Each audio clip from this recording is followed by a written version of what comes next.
You are now listening to F&B Radio. And welcome to F&B Radio. My name is Lindsay Collins and I am your host. It's 2024 and I'm coming out slow. I realized today I've been telling everyone that I'm 38 for pretty much the last half of the last year. I just already bumped myself up a year when really I'm just 37 and I'm going to be turning 38 in May. So I don't know why I'm living in the future, why I'm like so excited to turn 39. I'm kind of impartial either way, but I was sort of like, damn, that got here fast. And then Jeremy was like, no, you're turning 38. And I'm not trying to brag about how old I am, but I'm just saying I thought I was ahead in life. And now I feel like I got a year of my life back, which is a great hack if you're feeling like you haven't done enough already, you know?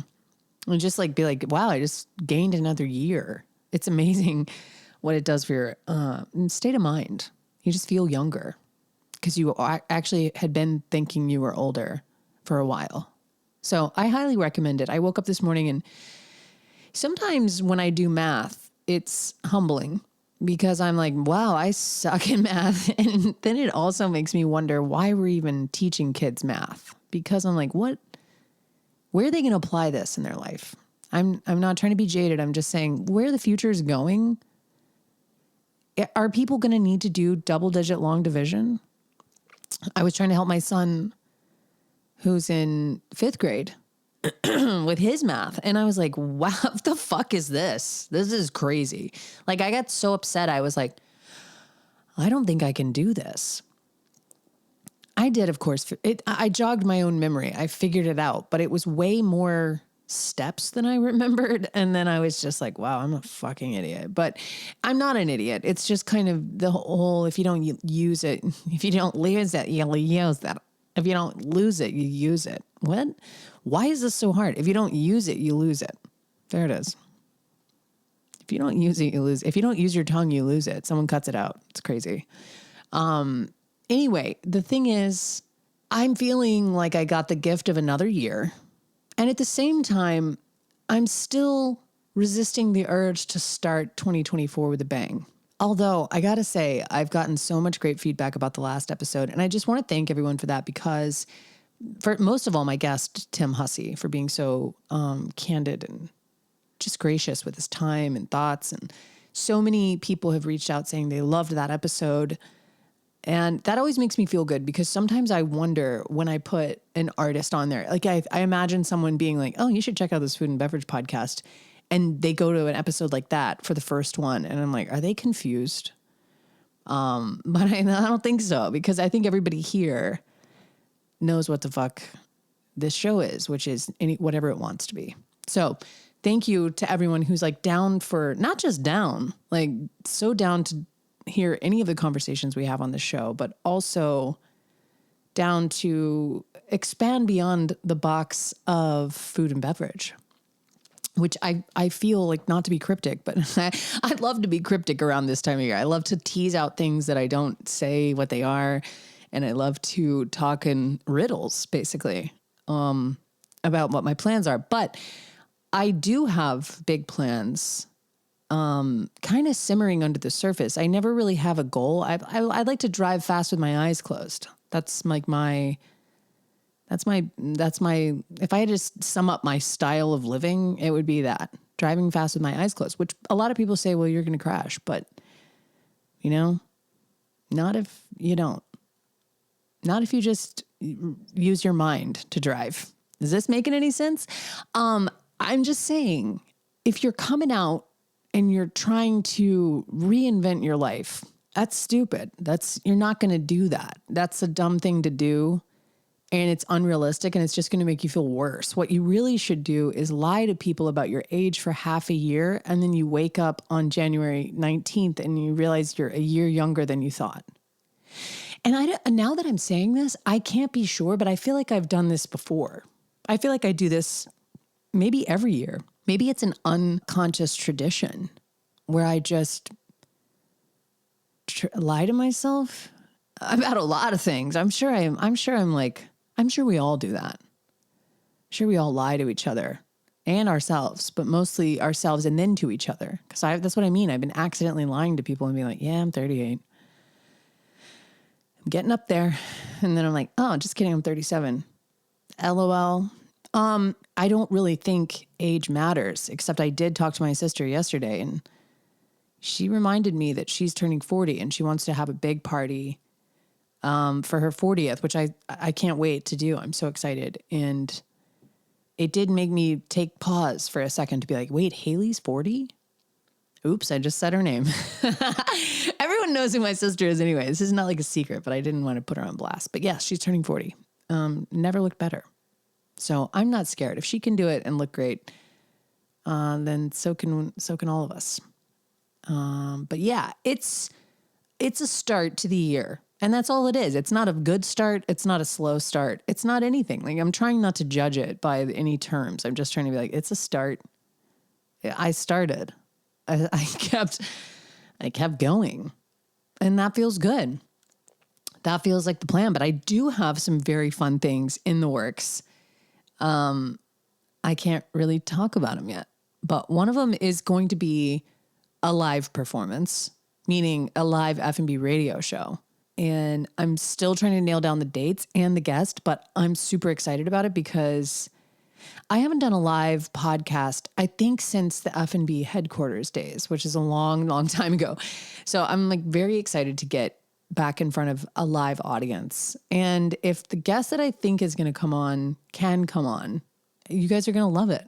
So stay tuned for that. And then also, I'm just writing a ton. Oh, that's the thing I wanted to tell you I'm doing. I'm just doing, if something pops into my head, I just do it. I just put it into action right away. Like, I was flipping through a magazine. It's a food magazine. It's called Bon Appetit. And I was like, wow, I don't know why this occurred to me. And it's truly never occurred to me before, but I was like, why don't I pitch them a story? How come I've never pitched them a story? I've been a subscriber to this magazine for so long, and I've read let's not say every issue, but I've read a lot of the issues, and I'm like, why have I never pitched them a story? And on that note, why haven't I pitched anybody a story? Why am I not pitching more stories? If that is what I want to do, which it is, and it's something I spend my time doing. So I was just like, immediately, I thought that thought. It came into my head, and I was like, all right, well, sit down right now and pitch them a story. And of course I didn't, because I didn't have time right then, but I wrote it down and I was like, send pitch to Bon Appetit. And then I did it the next day. So these sorts of things, I'm trying to pay more attention to these weird, what we would say are random thoughts that kind of come into our head. But I'm like, are they random? Are they? Am I trying to tell myself something? Like, think of yourself as Lassie. You know, like, you don't understand this dog language, but you're like, I can tell by what you're doing with your body that little Timmy's in a well. Like, think of yourself like that. Like, try to interpret your own language and don't worry about what other people are doing, because that is the ultimate way to ruin your own life is to look at other people's perfectly shitty lives and be like, man, that's probably better than mine. Like, we just automatically assume that their perfectly shitty life is better than ours, when really both of our lives are probably perfectly shitty in good ways and bad ways. But I'm just trying to get more in tune with my own shitty life and like kind of just listen to my own Lassie, you know? It's something that has been really cool that I've already I'm really 19 days into the new year, and I've put it into play several times, even if it's just a thought. It doesn't have anything to do with like furthering myself. It's just like, I should call this person, or I should go to this coffee shop. These ideas that I have all the time where I'm like, I would call them like, not even craving. Sometimes it is around food, but just like something that I'm like, oh, that sounds good. But then you're like, nah, I'm busy. And it's like, you're not that busy. You could put that thing, even if you can't get to it right then, you can write it down. And that's something I've been doing more too, is I got my dream journal. Now I'm just going full woo. I'm telling you guys my hopes and dreams. I don't mean like my aspirations and goals in life. I mean The nightmares that I have at night, I've been writing them down. We'll see to what end. But it's been something fun that it's just like, yeah, tune into your own lassie. See what the fuck you're talking about. Because a lot of times we spend so much time thinking about what other people think we should do, or even asking other people like, hey, what do you think about this? I'm kind of done with that. I'm like, I'm into telling people what I'm up to and seeing how they respond. But I'm not like, I don't know, I have this thing and that thing. Which one should I do? It's like, I'm pretty sure I know better than they do. So I just listen to myself now. It's a real selfish way to live. You're just like, I don't care what other people think I'm doing. I'm just saying, come out slow, start your new year with no real changes or just one small change. Like, don't try to overhaul your life. In fact, I feel like January is trying to tell us to just go to sleep. That's what I keep feeling. Like when I'm listening, it's like, go to sleep. Just close your eyes. And I'm like, all right, for real? It's only 2:00. And it's like, yeah, you can just close them. Which I never do. I don't take naps. But I have been going to bed at like 8:15 just because I'm like, what? Why am I so tired? I think it's for a reason. Your body's like, hey, it's January. Nobody wants to fucking do anything in January. I think it's so cruel to be like, I'm supposed to be a new person and I can't even like put on new clothes. So just start slow. That's all I'm saying. You're not behind. You're ahead by a year. If you've been lying to your friends about your age in the wrong direction, then you're ahead. It's great. But yeah, I just don't think you need to reinvent yourself. In fact, I think a harder and more like well-suited thing to do would be to try to stay the same. Because if you try to stay the same, you won't. It's impossible. You're never going to stay the same. You're never going to look like you are. You're never going to be like you are. You're never going to think like you are. But if you try to stay the same, you might stay in touch with who you actually are. And then by default, just by what aging and being alive is, you will change. And one of the things I recently changed my mind about is chicken breast. Boneless, skinless, the kind that makes me like, shrivel. I'm like, but why the fuck would anyone want a chicken without skin? It just has never appealed to me. It's something that I can't understand why people buy it unless they're just eating joylessly. And then this week, I changed my own mind about chicken breast. And this happens rarely. So I am going to share it with you because I want to see if I'm just like turning joyless in my approach to food, or if I have actually hit on something that I'm like, God damn, this is so good. So here's what I did. I took chicken breast, boneless, skinless, 2, 3, whatever you want to do. And I put them in a bowl. Well, I rinsed them and patted them dry. And then I put them in a bowl. And then I dusted them with like a heavy dose of salt, cracked pepper, paprika, like a lot, garlic powder, which I'm like, normally like, please don't use that. Onion powder. Again, never, I didn't even know I had it in my cabinet, but I did. I had a big thing of it. And that's it. And then you put some olive oil in a cast iron and you turn it on medium and you sear the chicken on both sides for, 5 to 7 minutes, depending on how big they are. And then let them rest for like 10 minutes. Just let them sit there while you finish making your salad or prepping your hummus or like getting whatever you're going to put your quesadilla me's out. We've been making these amazing quesadillas. Whatever you're going to do with it, just get all that ready while the chicken is resting. And then slice it kind of like angle your knife like it's kind of, let's say, 45 degrees, to the side. So not all the way flat, but not like straight up like you were going to cut chives. 45, like split the difference right in the middle. And then cut like that down into these kind of big, rough slices. I don't want to like, make grandiose statements. I'm just saying try it and see it and tell me if I'm crazy.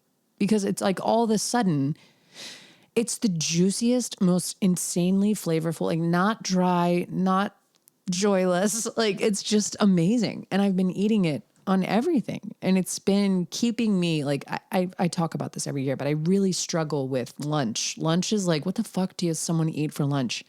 I don't understand what people eat for lunch. Like I know what people say they eat for lunch, but I'm like, that doesn't sound good to me. Or that's like something I would never eat. Like, I don't know. Lunch is just like a non-meal to me. So I really struggle with lunch. But since adding this chicken preparation into my repertoire, it's like, I can throw it in a wrap. I can throw it on salads. I can just eat it in a tortilla with brown rice and cheese and beans and hot sauce and avocado and just like make this like insanely delicious burrito. It's so versatile. Like it's the most versatile thing, which I can't believe I'm talking about boneless, skinless chicken breast, but I'm telling you, just do what I say and then tell me and be like, no, that's everybody knows that. But I don't think so because I made it for Jeremy and he was like, what did you do to this chicken? And I was like, I know. It's crazy. It's so good and it's so simple. So make it and let me know because I'm like, it takes me back to my restaurant days though, where I'm like someone making chicken on a flat top, like, and you're like, it is better. Like, it's like the highest version of what Applebee's, like it's got that kind of juicy, glazy, spiced, flavorful crust on the outside. And it's just straight up just juicy chicken on the inside. It's amazing. We were having a time with chicken breast. Just like something I never thought I would care about in my life. Like I would rather eat, I don't know, like anything. But I would maybe in some stages of my life, I would have been like, I'm more interested in tofu than I am a grilled skinless, boneless chicken breast. Like I just, blah. But I don't know if I'm just old or like protein deficient or something, but I love it now. So this is who I am. So just, it's what I'm telling you. Even if you try to stay the same person, you can't. When you just wake up one day and you're like talking about chicken breast. I mean, who am I? But in some ways, it's more interesting to me than people being like telling me another way to truss a chicken that no one's ever going to do. They're always just going to buy the rotisserie. And speaking of chicken, the rotisserie chicken, what sort of scam is happening where you can buy one cheaper than you can make one? Like you can go to Whole Foods and buy a rotisserie chicken for $7. How's that possible when they're $12 just raw and then you have to do stuff to it? I don't know. Chickens, I've been having a weird awakening around chicken and my thoughts about it, where I think I've just been a little snotty about chicken and being like, it has to be this or it's not good. It has to be dark meat and fatty and skinny, like with skin, not like thin, skinny. To be something that I want to eat. And now I'm realizing that's just not true. When I worked at Upstairs on the Square, they had an amazing chicken dish. And it was just a Greek salad for lunch. And it killed. This dish was like probably more units sold than anything at the whole entire restaurant. It was just a Greek salad with a swoosh of hummus, like some warm toasted pita, olives, feta, shaved red onion. I mean, artichoke hearts, chicken breast, herbs, all torn together, olive oil, lemon zest, and then that little bit of warm pita and some greens. Like you could put some arugula or whatever it is. And this thing was amazing. And it just, you couldn't make them fast enough. That's exactly what people wanted to eat for lunch. And so I'm like, I know I'm not alone, but I just have been wrongly putting it in like a basic category where it's like, this can't be good. People are just eating it to be like, unhappy, but health conscious. And it's just not true. Sometimes it's just what the doctor ordered. But anyway, that's my like hot tip on chicken and my hot tip on New Year's thoughts and whatever the fuck people are busying themselves with this time of year. And now I'm going to go make breakfast, as is my habit. And I am excited to see you next week. And I hope I can release the details for this live podcast soon because I'm very, very, very excited about it. And I think it's a sign of good things to come in the new year. But thanks so much for listening. Thanks so much for tolerating talk of chicken breasts that are boneless and skinless. And I'll see you next week. Bye. Bye, bye, bye. Oh, wait, you can rate and review the show. I have to say this every time now. I hate saying this. But if you feel so compelled, do it. And I'll see you next week. Bye. Bye, bye, bye.